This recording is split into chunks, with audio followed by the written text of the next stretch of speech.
Ops, kabayan, pakinggan mo to, saglit lang to. Gusto ko lang din kasing itanong sa inyo kung naisip nyo na rin ba? Napansin nyo ba yung mga nangyayari sa ating bansa? O sa ating bansa?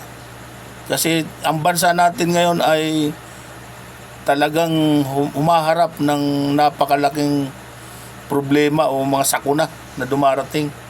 Katulad ng mga sunod-sunod na bagyo, hindi na tayo tinigilan.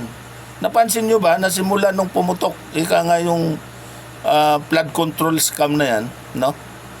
Yung nakawan dyan sa flood control, sunod-sunod pong mga sakuna, bagyo, ulan na malalakas na kung saan ay lumilikha ng pagbaha, o kaya naman yung mga yung mga building na mga ninakaw ng mga kontraktor o mga mambabatas, yung mga budget, kaya mahihina ang kalidad ng mga building, bumabagsak, di ba? Yung mga pagyanig ng lupa, no? Yung linog, yung tawagin, no? Sunod-sunod po ng mga sakuna. Hindi nyo napapansin na palagay ko po hanggat naririyan pa po yung mga buhaya na yan, yung mga kawatan na yan, hindi tayo titigilan ng mga sakuna. Mabuti naman sana kung sila na yung tatamaan, yung mga kawatan na yan wag naman sana mangyari na medyo ilan sa mga kamag-anak ninyo ang tamaan, no? Wag naman, kawawa naman sila, nadamay sila sa mga katarantaduhan nyo, no? Sana sa inyo na lang, sa inyong mga anak na lang sana tumama yung mga sakuna na yan.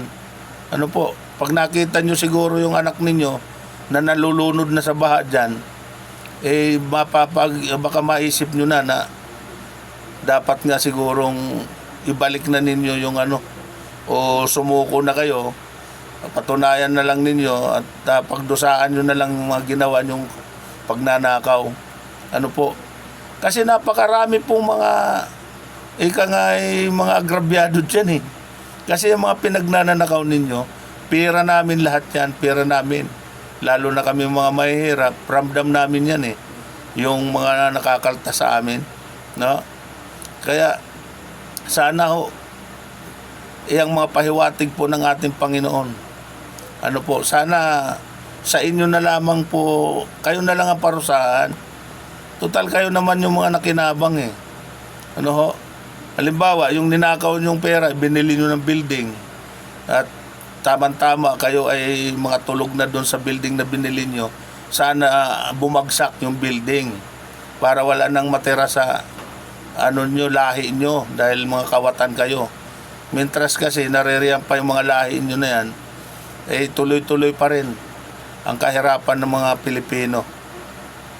Maraming salamat po sa mga makakarelate nito.